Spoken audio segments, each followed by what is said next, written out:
Good evening, I'm Klaudia Czerwińska and you're watching World News Tonight live from Warsaw. Ukraine's president said Kyiv fully supports a joint statement by European leaders on achieving peace in Ukraine. 6 nations, including Poland, said that Ukrainian and European interests need to be protected in a possible peace deal brokered by U.S. President Donald Trump. More on that later, but before we dive in, let's take a look at tonight's headlines. Belarusian opposition discusses what's next for their country. Albania shuts down TV channel critical of Edi Rama's government. The Ukrainian Freedom Orchestra to perform in Warsaw a moving tribute to abducted children. Ukraine has the freedom of choice over its own destiny. That was the general message of a joint statement issued by European leaders in response to an announcement of a Trump-Putin meeting set to take place in Alaska. And as the ceasefire will affect the future of the European continent, European leaders are trying to get their foot in the door before the clock strikes midnight, with a meeting of EU foreign ministers set to take place on Monday. Agata Dura has more on the latest. Nothing can be decided without Ukraine, and negotiations can only take place in the context of a ceasefire or a reduction in hostilities. These are the key points of the joint statement that major European leaders published on Saturday. It only vaguely refers to robust and credible security guarantees, but in this context omits any references to Ukraine's EU integration and NATO membership perspective. According to a source in President Zelensky's office quoted by Kyiv Independent, Russian President Putin wants Ukraine to pull its troops from parts of the Donetsk and Luhansk regions. Russia would then withdraw from areas in Kharkiv and Sumy. Putin reportedly said he would accept the current frontline in Zaporizhia and Kherson. The source said Ukraine would reject the plan. The joint statement was issued by the leaders of Great Britain, France, Germany, Italy, Poland and Finland, as well as European Commission President Ursula von der Leyen, and was quickly commented on by the Ukrainian president. The end of the war must be fair, and I'm grateful to everyone who stands with Ukraine and our people for the sake of peace in Ukraine, which protects the vital security interests of our European nations. We are preparing intensively for this meeting at the European level with the US government, and we expect President Zelenskyy to be involved. Territorial issues between Russia and America cannot decide over the heads of the Europeans or Ukrainians. We believe the US shares this view, hence the close coordination, which will continue in the coming days. On Sunday, 8 Nordic Baltic leaders also reaffirmed support for Ukraine, saying peace requires sustained pressure on Russia to end its unlawful war. The statement from European leaders comes amid these words. Vladimir Putin said that he would never sit down with Zelenskyy, the head of Ukraine, and the president has now got that to change. We're at a point now where we're now trying to figure out, frankly, scheduling and things like that around when these 3 leaders could sit down and discuss. And US President Donald Trump saying he would meet with Vladimir Putin to discuss ending the war. Europeans also think that the current war in Ukraine is not about Ukraine only. It's also a European war. It's a war about the future of security, of European security. Before the Trump-Putin meeting scheduled for Friday in Alaska, U.S. Vice President J.D. Vance and British Foreign Minister David Lammy met with top Ukraine officials, Andriy Yermak, head of President Zelensky's office, and Rustem Umerov, Secretary of the National Security and Defense Council of Ukraine.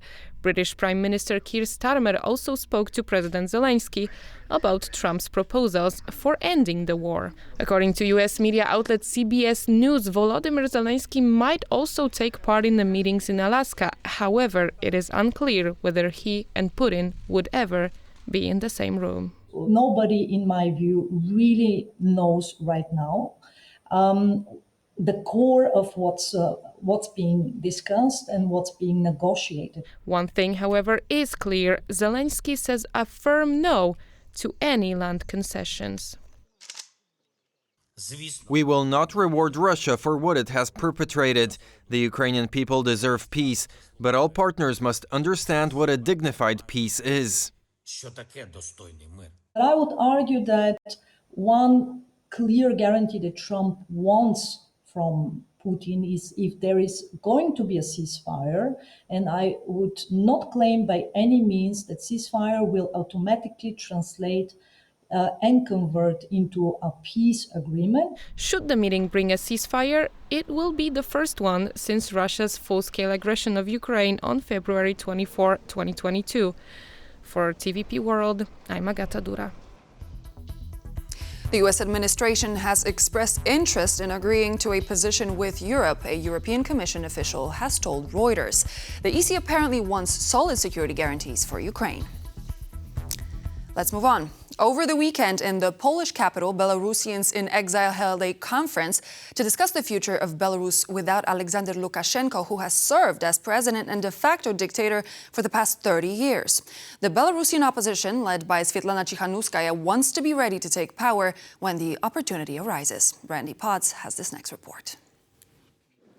We are here at the new Belarus conference in Warsaw, where people from all over Europe, including Belarus, have come to discuss the country's future.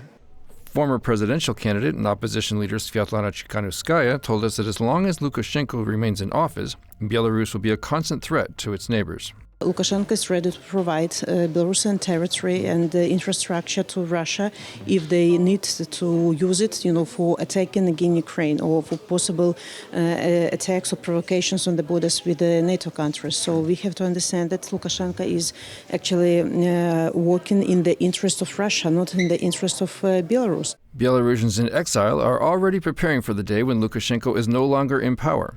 One group is issuing medals to Belarusian fighters, while others are actually preparing special passports for Belarusians who cannot get a passport from Lukashenko's government. Both groups have the official stamp of approval from Tsikhanouskaya. This passport has the same color European Union passports, and we hope that it will be in the European Union too. We have all possibility to get biometric from people to start issuing these passports. We have 3 centers in Kyiv, in Poland, and in Vilnius. In those times when we have many political prisoners, where you have many people in exile, Belarusian volunteers fighting in Ukraine, so those historical aspects, they, let's say, pushed us to design also new awards that are now awarded by the office of Sviatlana Tsikhanouskaya, the Belarusian People's Republic Council, and also by our military guys. For TVP World, this is Randy Potts. 19 kilometers. This is how far away Latvia is from completing its barrier on its border with Russia. Reason? Heavy rainfalls are making it impossible for the machinery and materials to reach remote marshy areas of the construction site. As the Telegraph warns, Putin and Lukashenko may be orchestrating a new migration crisis. The question now is, will Latvia make it on time? Natalia Komarov reports. Prolonged heavy rainfall is forcing delays in the construction of a barrier along Latvia's borders with Russia and Belarus. It has been raining almost non-stop since May. The terrain is full of marshes, forests, and now mud. In my long service, this is probably the first summer like this. Even the spring had better weather. Sometimes we have to pull someone out of the mud. Latvia, as well as Lithuania, Estonia and Poland, have been strengthening their eastern borders since Belarus and Russia launched a campaign of trafficking thousands of migrants to spark a migration crisis within the European Union. The Latvian section of the border will remain vulnerable to illegal crossings until the skies clear up and the work can continue. That is one of only 2 access points over a 10-kilometer stretch where you can drive in by car. You can cover those kilometers on foot to get to the worksite, but delivering materials is a detail that sometimes causes delays in the work. Only 19 kilometers of construction remain, with 250 kilometers already completed. As soon as the terrain dries up, heavy machinery will be able to reach the most remote areas. Every morning, our project managers wake up and the first thing they do is check the weather, what it's like today and what it will be like next week. We keep track, monitor the situation, and hope for the weather to stabilize. There is a sense of urgency to complete the barrier on NATO's eastern border. Ukrainian intelligence has recently warned that Minsk and Moscow are preparing to launch a new hybrid campaign, ramping up the numbers of migrants funneled into Europe. For TVP World, Natalia Komarov. Albania's privately owned News 24 was definitely not ready for a move. The premises of the broadcaster were surrounded by police and the signal was cut off along with power to the building. According to the government, the lease contract expired and the building will now host a state ammunition company. But is this kerfuffle about the lease or limiting the operations of media outlets critical of the government? Sonia Gatabishchan reports. A police raid. This was the scene that greeted the staff of the Albanian privately owned News 24 channel on Saturday, including Klevin Muka, the host of the morning show, who could not enter the building. It's a news channel, so why would there be all these policemen surrounding the building? It was really strange, and after that they said that they were from the Kyiv company, which is a governmental company. Following a March 2025 government decision, the news station premises were granted to a newly established state ammunition company, Kyiv. In the course of this action, News 24's signal went out because the energy was cut off. According to the government, the contract is over, so we have to let the place for this company. But according to our judicial team, we have a contract until 2033. For us, what happened yesterday is the attack to media and journalists and freedom of media. Absolutely is 100% for us. It's a political problem. This is not the first instance directed against Irfan Hisenbeliu, owner of the Focus Media Group, which News 24 is part of. Hisenbeliu also holds stakes in beer manufacturing, construction and tourism across a dozen different companies. In 2022, a government agency demolished parts of his hotel on the grounds of illegal construction. For Hisenbeliu's team, this was planned by Edi Rama. He has attempted to negotiate the editorial line of News 24 TV and Panorama. We are here to tell him we will not change. What you are doing will not force us into submission.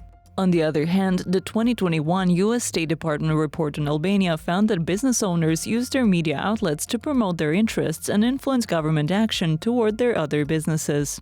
For the Association of Professional Journalists of Albania, the development is alarming for any media that is critical of the government in a country which is a European Union candidate. News 24 and all media focus group media it's a media to criticize to government, and I think so. It's a political attack for media and message for other media. The Association of Professional Journalists of Albania will direct a letter to the EU and international partners to react to the situation. On Monday, a protest in solidarity with News 24 and other affected media outlets is expected in Tirana. For TVP World, I'm Sonia Gatabishchan.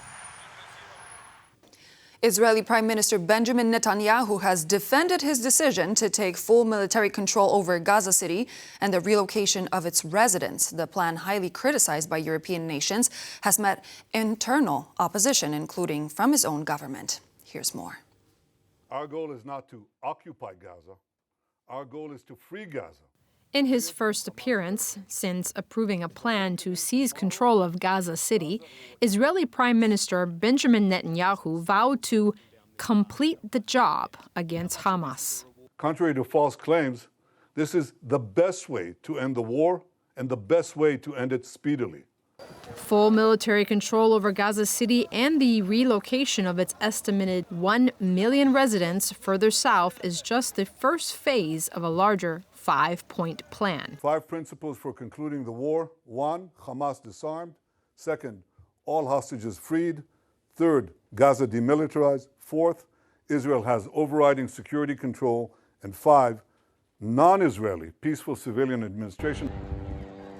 Opposition to this plan has been fierce, from within and without. Sharp rebukes came instantly from the UN, UK, France, Canada, Australia, and China, among others. Condemnation also came from the Middle East and from Turkey, where thousands marched in Istanbul.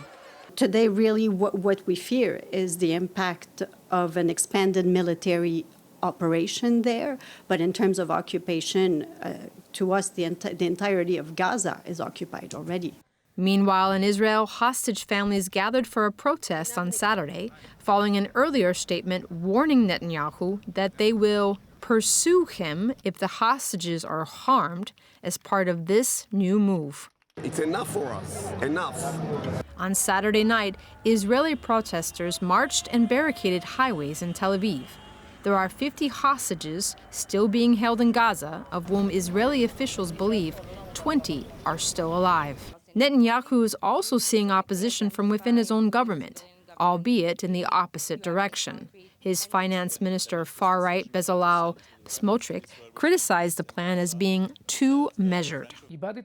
I lost faith in if the prime minister is able and is willing to lead the IDF there.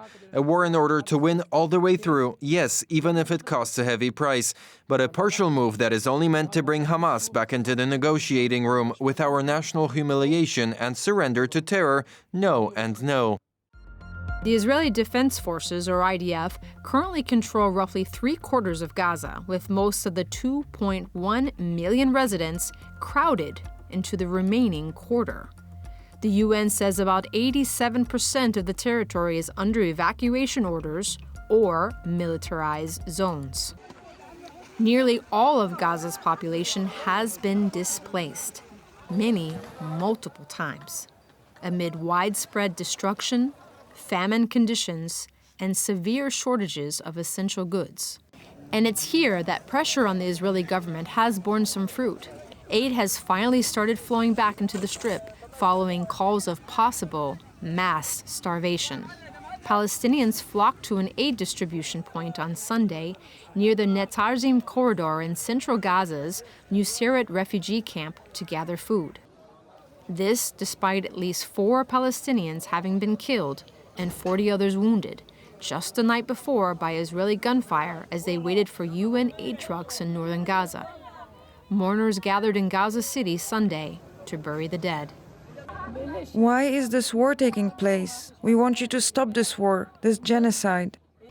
So while trucks are finally seen crossing the border in Egypt's Rafah this Sunday, carrying desperately needed food and fuel, the prospects for peace seem as far away as ever. This coming Thursday, August 14th, will see a concert like no other take place in the halls of the Grand Theater National Opera in Warsaw. The Ukraine Freedom Orchestra will perform a moving tribute to children abducted by Russia and mothers that risked their lives to save them. Agata Dura has more on the upcoming event in her report. A tribute to the mothers of Kherson. Written by Maxim Kolomiets and played by the Ukraine Freedom Orchestra, an orchestra composed of Ukrainian refugees who fled their country after Russia brutally attacked it in 2022, as well as Ukrainian members of other European orchestras. Kolomiets' work, one of this year's pieces, pays a tribute to Ukrainian women who traveled thousands of kilometers behind enemy lines to set their children free. Children that were held by the aggressors' authorities. During the war, it is very difficult to choose the team. It should be more important than others. We didn't have one, but we decided that this team about stolen children is close to everybody. The work was commissioned by the Metropolitan Opera in New York and the Polish National Opera in Warsaw. The latter is where this year's tour will begin on August 14th. So happy to be back in Poland, which is the artistic home of the Ukrainian Freedom Orchestra. It's our 4th tour, our 4th year coming together, and this is always a warm and supportive environment for us. We are so grateful to the Polish people for your support and for your being in solidarity in this very crucial time. The Ukraine Freedom Orchestra was formed in an effort to protect Ukraine's cultural legacy while the country fights for freedom. It's very special for me because it's time where I can meet with my friends, with my colleagues, with whom I studied in Lviv, in Ukraine, with whom I worked in Kyiv. And it's a special moment, special time to be together, to create music together, and to be gathered with the same goal. Our orchestra is a family. Our orchestra is a group of musicians who are bonded by their passion for music, but also by their love for their country. Besides Warsaw, this year's tour includes cities such as Vilnius, Bucharest, Amsterdam, and London. Each day is filled with anticipation as we are getting closer to the meeting that many hope could lead to a ceasefire. But as the event nears, there is no confirmation of Zelenskyy joining Trump and Putin. European leaders want Ukraine and Europe to be included in these discussions. After all, how could there be peace without Ukraine's voice being heard loud and clear? Julia Osmolovka, director of Kyiv office at Globsec, joins me now to search for these answers together.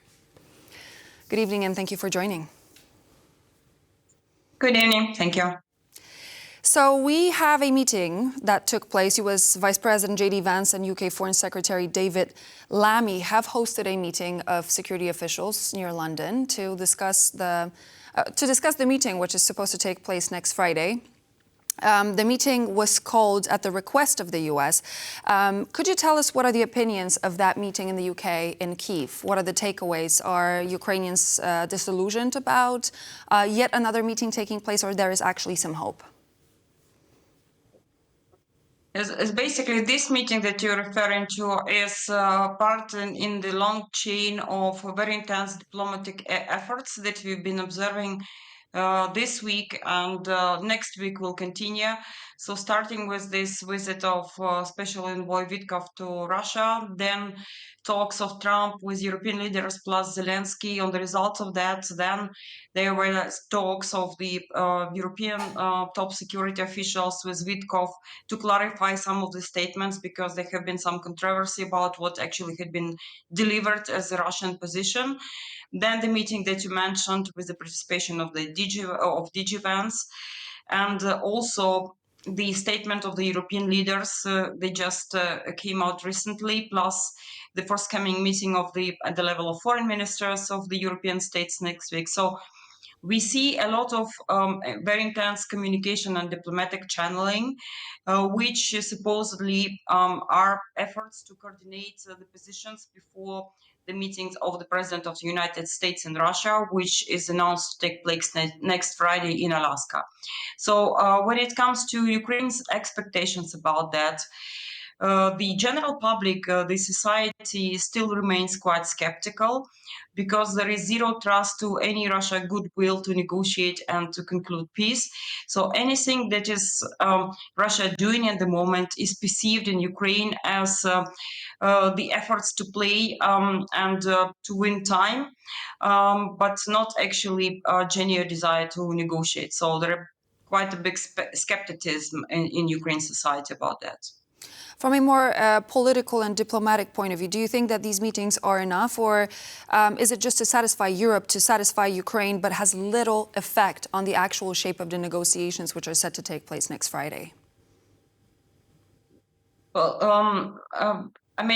clarify to me which meeting you're referring to. So I'm referring to the UK meeting. This is, as you mentioned in my previous question, you mentioned that this was one of the strain of diplomatic meetings leading to that meeting between Putin and Trump set to take place in Alaska.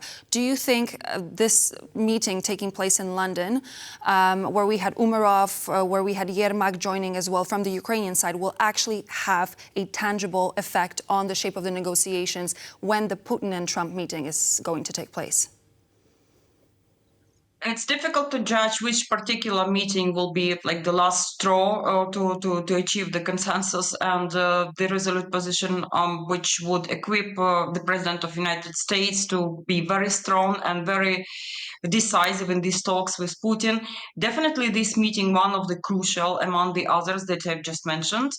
And especially it was very useful to have a Vice President of the United States, DG Vance, on that, because apart from the position of Donald Trump, we also see that his team should be aligned with this around this view.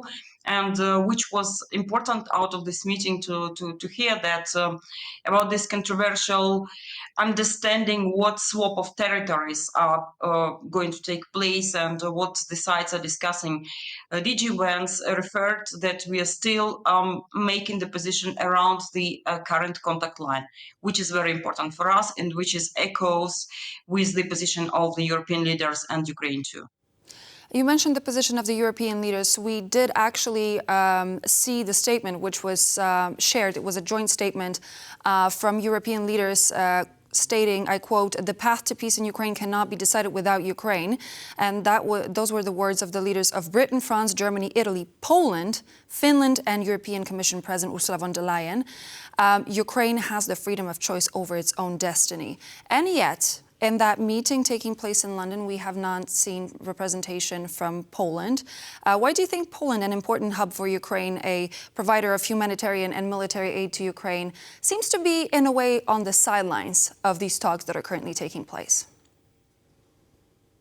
I would disagree a bit with that because Poland is a very crucial country in these talks. And I would refer to the statement on the level of European leaders that just came out in the morning of Sunday, where the Prime Minister of Poland is also signing up to this statement.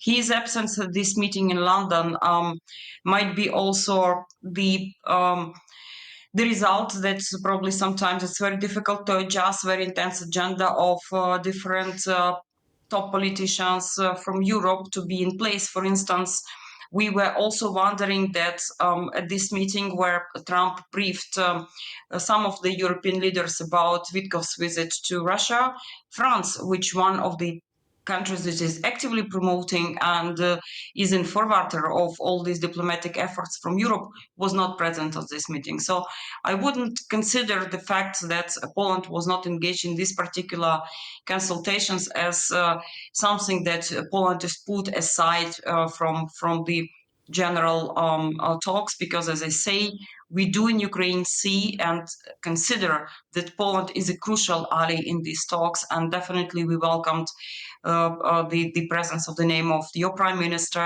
in the current statement of the European leaders. We also had a piece of information in our services that was posted literally an hour ago. The U.S. administration has expressed interest in agreeing to a position with Europe, a European Commission officials told Reuters.